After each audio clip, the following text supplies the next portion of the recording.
Eu gostaria de dirigir uma primeira pergunta ao secretário, para que a gente, com relação, secretário, a este evento recente que tivemos dramático em São Paulo, de uma operação de assassinato dentro do maior aeroporto do país, que é o aeroporto de Guarulhos, e que evidentemente dava sinais de uma operação do PCC, demonstrando que de alguma forma a máfia brasileira já está em franca ascensão e parece que sem controle.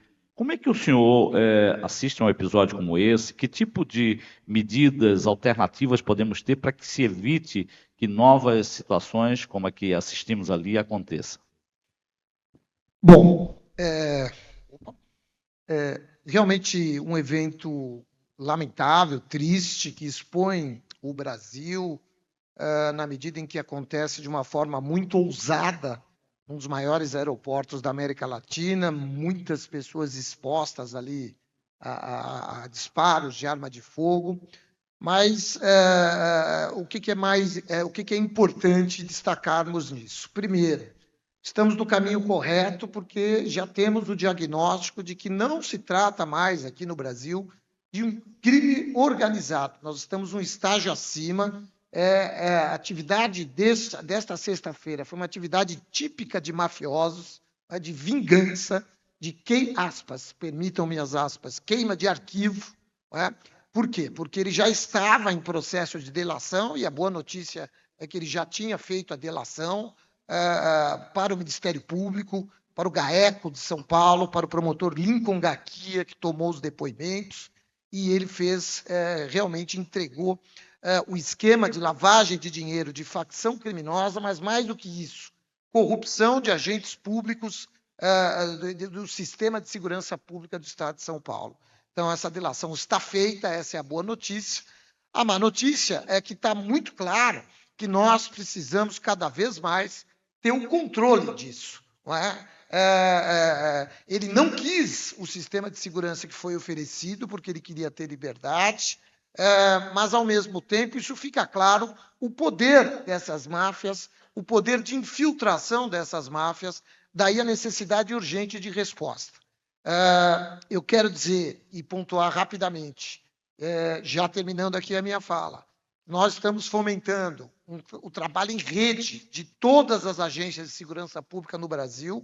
Nós temos uma rede que iniciou os seus trabalhos a partir da Senasp, a partir de maio deste ano, que se chama Renocrim, que é a Rede Nacional de Combate às Organizações Criminosas, conversando com todas as unidades de polícia civil, de polícias militares, de ministérios públicos, de GAECOS e e da Polícia Federal, especificamente criando sinergia e procurando um trabalho integrado. Essa é a única saída, essa saída imediata que nós temos, além daquelas que já mencionamos ali na nossa fala em 10 minutos, trabalhando muito a inteligência, a lavagem de dinheiro e algumas alterações legislativas que são necessárias nesse contexto.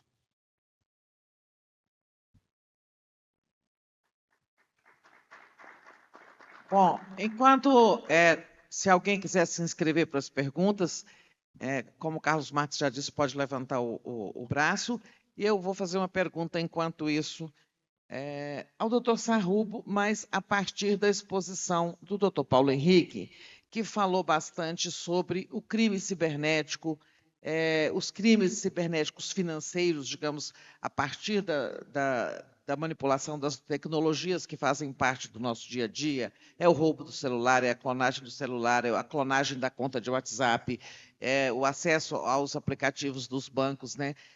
Em suma, ele fez uma boa exposição sobre a gravidade do crime cibernético, inclusive para a nossa economia, né?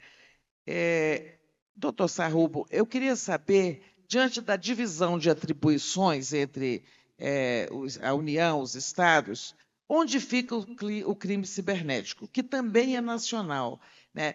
Teoricamente, ele estaria a cargo dos Estados, mas eu acho que os Estados sozinhos não conseguem, não estão habilitados a combater essa atividade criminosa tão complexa.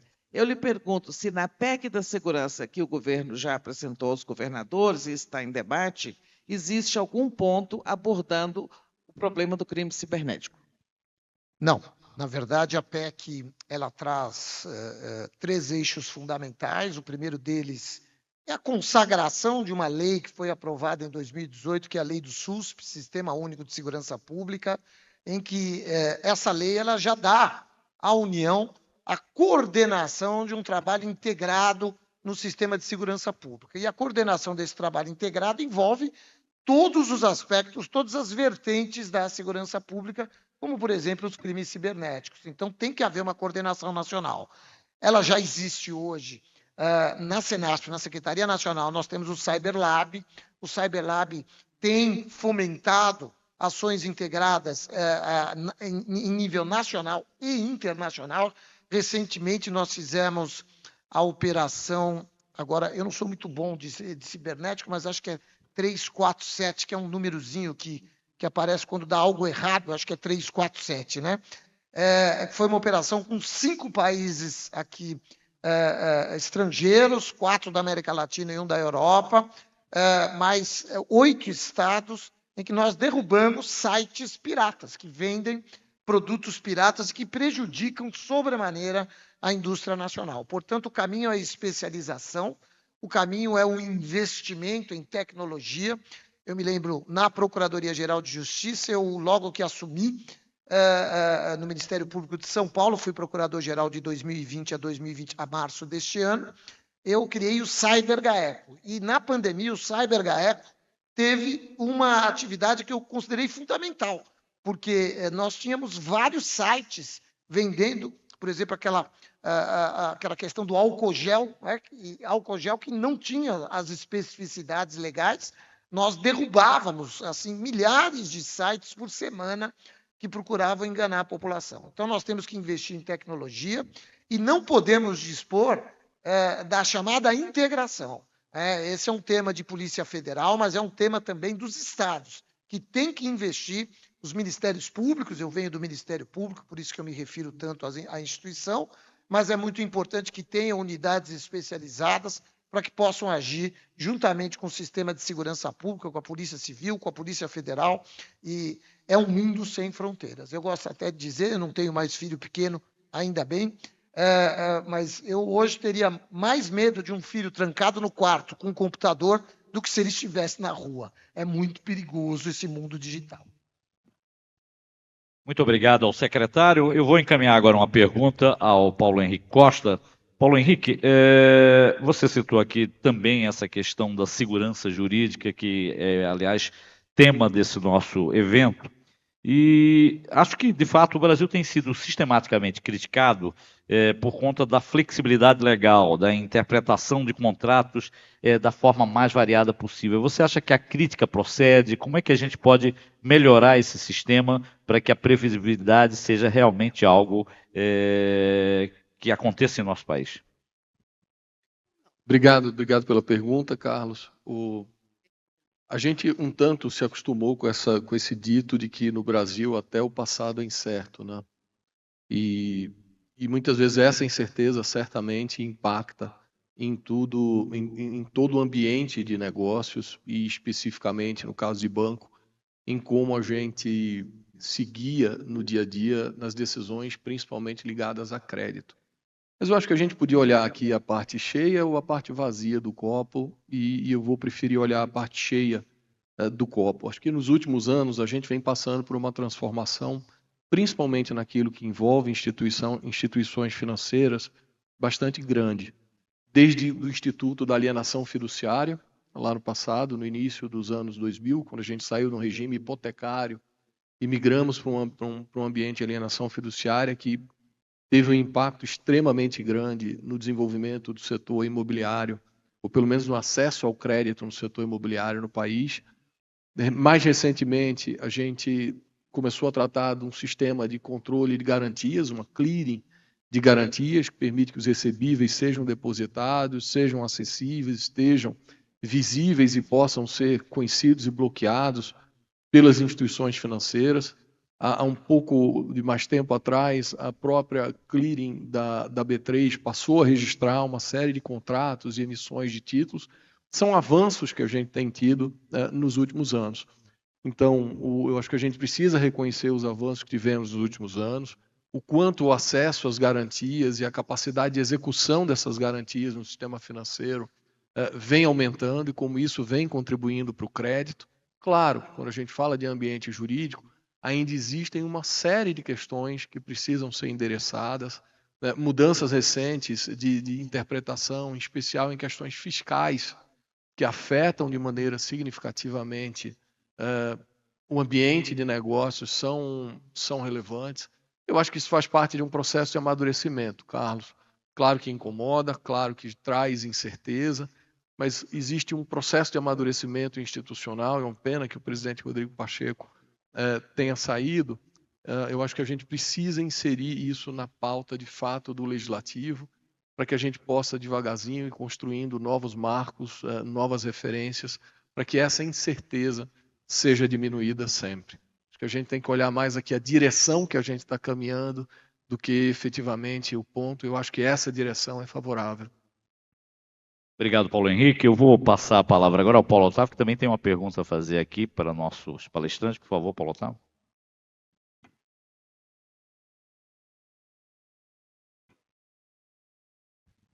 Bom, pena que o nosso presidente do Senado não esteja aqui, Rodrigo Pacheco, mas eu quero manifestar minha posição como empresário. Eu sou muito contrário à reforma tributária. Eu acho que vai aumentar a carga. Seguramente ninguém está entendendo como vai ser ela implementada nos próximos anos, e eu fico muito inseguro. Confesso que existe já que estamos falando em insegurança jurídica, existe uma insegurança jurídica em relação ao futuro dessa reforma tributária. Pena o Rodrigo Pacheco não estar aqui, porque vai ser colocado em votação talvez esse ano, e tem muitos pontos ainda a serem discutidos.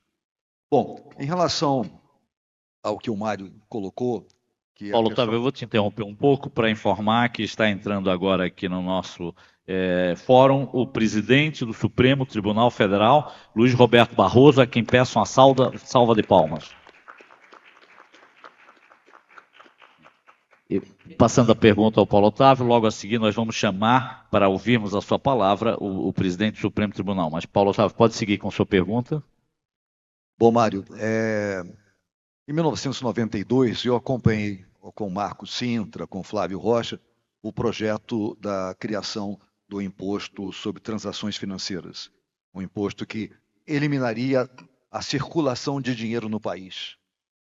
O senhor colocou muito bem que a cocaína é a chave para tantos problemas que nós temos no crime organizado, é o dinheiro.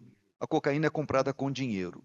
Eu sempre defendi que quanto menos circulação de dinheiro tiver no país, nós teremos menos corrupção, nós teremos menos bandidagem, nós teremos menos assaltos. Por isso que lá atrás, há 30 anos atrás, eu aprovei e assinei o projeto de uma reforma que seria muito abrangente.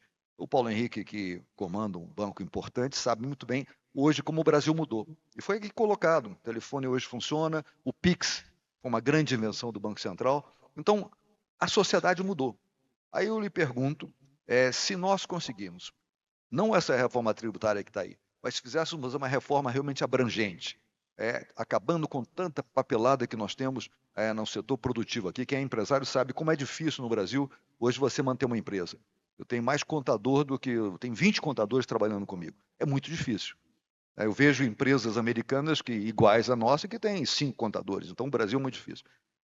Como o senhor veria a possibilidade de diminuir o crime organizado no Brasil se nós eliminássemos a circulação de dinheiro em espécie no país? Muito obrigado. Eu não tenho dúvidas de que quanto mais tecnologia, quanto menos informalidade, maior e mais eficiente será o combate à criminalidade organizada. Não é? Historicamente, nós tínhamos a questão da sonegação fiscal, era uma prática muito comum. Não é? E hoje a gente conversa com muitos empresários e eles dizem, não, é impossível sonegar porque está tudo eletrônico hoje. Não é? Então, quer dizer, nós estamos num processo em que essa questão dos impostos, ela tende, eu quero crer, eu não sou economista, entendo um pouquinho de segurança pública e direito, mas quero crer que esse processo essa priorização da tecnologia, e quanto menos circular o dinheiro, quanto menos informalidade, isso ajuda, porque o crime organizado passa a ter uma dificuldade muito grande de lavar o seu dinheiro.